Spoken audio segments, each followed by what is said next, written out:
저는 캄보디아에서 12년째 회사를 경영하며 여러 나라를 다니며 얻은 인사이트를 나눕니다.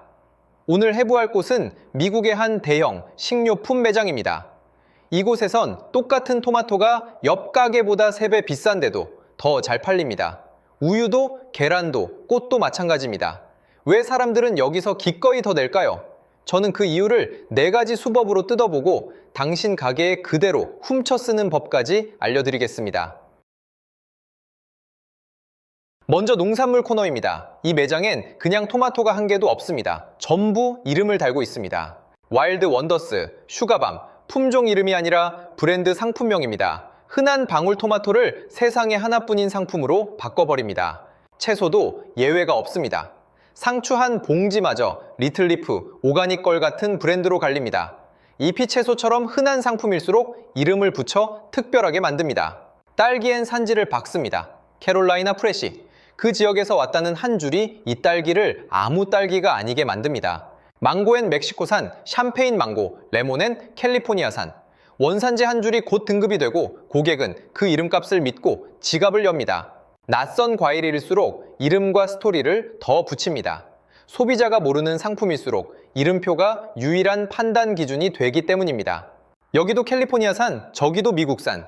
매장 전체가 이름과 산지를 붙이는데 진심입니다. 매장 곳곳엔 1980년부터 유기농 농가와 함께라는 문구가 붙어 있습니다. 상품 이름을 넘어 신념마저 하나의 이름표처럼 답니다. 이름이 붙는 순간 고객은 옆마트 상품과 값을 비교할 수 없게 됩니다. 비교가 멈추면 가격 저항도 함께 멈춥니다. 이것이 첫 번째 수법, 이름표의 마법입니다. 두 번째 수법은 더 교묘합니다. 옆 마트 아보카도엔 가격표만 붙습니다. 그런데 이 매장 아보카도엔 오늘 드세요 혹은 며칠 뒤 드세요가 붙어 있습니다. 망고 박스엔 읽는 순서를 색으로 그려놨습니다. 초록에서 노랑으로 언제가 가장 달다는 안내까지. 홀푸드는 과일이 아니라 언제 먹을지를 대신 정해줍니다. 베리류엔 잘 알려진 재배 브랜드를 앞습니다. 이미 아는 이름이 주는 안심을 과일과 함께 파는 겁니다. 딸기 상젠 하트 모양 브랜드 스티커를 붙입니다. 고르는 순간 눈에 들어오는 그 표시 하나가 이건 믿을만하다는 신호가 됩니다. 고기엔 100% 목초 사육, 미국산이라 붙입니다. 품질을 의심할 틈 자체를 없앱니다. 아이스크림 칸엔 최고만 골랐다는 문구가 붙어 있습니다. 수십 개 중 뭘 고를지 고민하는 수고를 매장이 대신 덜어줍니다. 계란엔 등급과 인증을 답니다. 이게 아무 계란이 아니라는 확인을 고객이 고르기도 전에 손에 쥐어줍니다. 가격표에도 같은 기준, 더 낮은 가격이라 봐가 비싸지 않을까 하는 마지막 불안까지 지웁니다. 계산대마저 스캔만 하세요. 로 끝냅니다. 줄 서서 기다리는 불평까지 없앱니다. 고객이 망설이는 진짜 이유는 하나입니다. 실패하면 어쩌지 하는 불안. 홀푸드는 상품이 아니라 실패하지 않을 확신을 팝니다. 이것이 두 번째 수법입니다. 세 번째 수법은 눈에 보이지 않게 작동합니다. 이 매장은 천장을 일부러 안 가립니다. 배관과 철골이 다 드러나 있는데 물건은 더 비쌉니다. 간판은 미술관 전시 제목처럼 큼직하게 걸립니다. 정육 코너 하나도 작품 설명처럼 디자인되어 있습니다. 배관을 드러낸 창고 같은 천장. 그런데 바닥은 반질반질하고 통로 위엔 카테고리 안내가 미술관 사인처럼 떠 있습니다. 정직함과 고급스러움을 동시에 연출합니다. 구역마다 걸린 안내판은 손님을 길 잃지 않게 하면서 동시에 매장을 정돈된 공간으로 보이게 합니다. 안내가 잘 된 가게는 그 자체로 신뢰를 줍니다.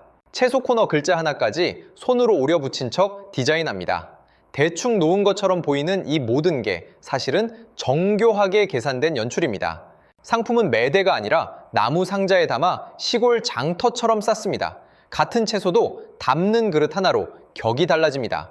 통로 끝 매대 하나까지 색을 맞춰 작은 무대처럼 꾸밉니다. 지나가던 눈길을 붙잡는 계산된 멈춤 지점입니다. 양념과 기름 코너조차 나무 선반에 정갈하게 세워둡니다. 매장 어느 구석에도 대충 놓은 자리가 없습니다. 꽃은 창가 햇빛 아래 쏟아붓듯 풍성하게 둡니다. 사러 온 게 아니어도 발을 멈추게 만드는 장치입니다. 머무는 시간이 길수록 지갑은 더 열립니다. 이 모든 건 싼 티를 지우고 손님을 오래 붙잡기 위한 연출입니다. 공간의 격이 곧 가격이라는 걸 홀푸드는 압니다. 마지막 수법입니다. 이 매대 상표가 전부 똑같습니다. 홀푸드가 직접 만든 자체 브랜드 365입니다. 우유, 계란, 물, 화장품까지 이 매장 절반이 같은 이름표를 답니다. 우유 칸을 보면 유명 브랜드 사이에 자기 이름표를 슬쩍 끼워 넣습니다. 손님이 유명 브랜드를 보러 왔다가 바로 옆 365를 집게 만듭니다. 두유도 대체유도 마찬가지입니다. 늘 유명 브랜드 바로 옆, 그리고 조금 더 싼 값에 놓습니다.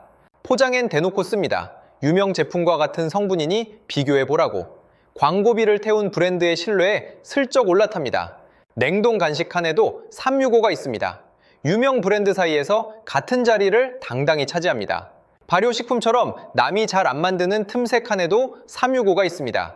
빈자리마다 자기 이름으로 채워뒀습니다. 생수도 탄산수도 이름난 수입 브랜드 옆에 자기 이름을 나란히 씁니다.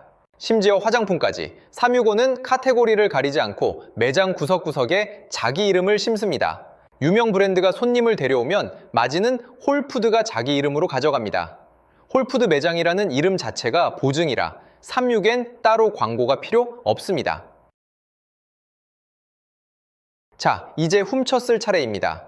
첫째, 이름표. 그냥 후라이드를 겉바속촉 우리집 치킨으로 아메리카노를 어느 농장 원두로 바꾸세요. 이름 한 줄이면 옆 가게와의 비교가 멈춥니다. 둘째, 확신. 메뉴 옆에 초보 추천, 가장 안 매운맛, 1인분 딱 좋아요를 적으세요. 고객에 살까 말까 하는 망설임을 사장이 대신 한 개씩 지워주는 겁니다. 셋째, 공간. 큰돈 들여 인테리어 하지 말고 메뉴판 글씨를 키우고 조명 하나를 바꾸고 한 코너만 나무 상자로 연출하세요. 격은 소품이 아니라 연출에서 옵니다. 넷째, 내 이름. 남의 유명 브랜드만 팔지 말고 우리 집 이름을 붙인 시그니처 하나를 만드세요. 그게 마진이 남고 다시 찾게 만드는 장사입니다. 한꺼번에 다 바꿀 필요는 없습니다. 매대 한 칸, 메뉴 한 줄부터 시작하세요. 작은 연출 하나가 쌓여 가게의 격을 바꿔놓습니다. 이 네 가지가 통하는 이유는 간단합니다. 사람은 물건이 아니라 실패하지 않을 이유를 사기 때문입니다. 비싼 와인 코너에 품종 이름을 크게 붙이는 것도 결국 같은 원리입니다.